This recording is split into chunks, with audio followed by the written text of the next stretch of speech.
Hey, what's going on? It's Coach Jay. I'm going to show you how to do the bird dog. It's a very simple movement, and I want to actually teach you how to do the isometric form, okay? So all that's happening here is we're going to stack the joints, okay? So the knees are going to be in alignment with the hips when you hip hinge and come to the ground, okay? Knees are in alignment with the hips to the best of your ability, okay? The next thing is we want to make sure that the shoulders are stacked right on top of the wrist. From this position, I'm going to flex my abs, which means that I'm going into a posterior pelvic tilt, meaning that my core is literally flexing as hard as I possibly can, all right?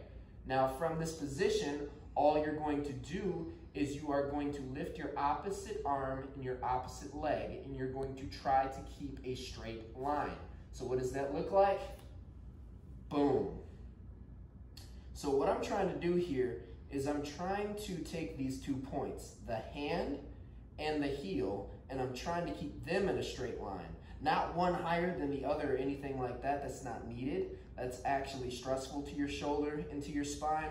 I just want a straight line with your abs nice and tight, chin tucked, and you're gonna hold this for the proper time under tension that I set for you.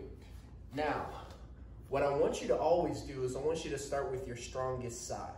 So inevitably, there's one side of your body that's stronger than the other. Whatever that perceived strong side is, I want that side to go first. Because once that strong side is done, then the weaker side has to mirror what the strong side did, okay?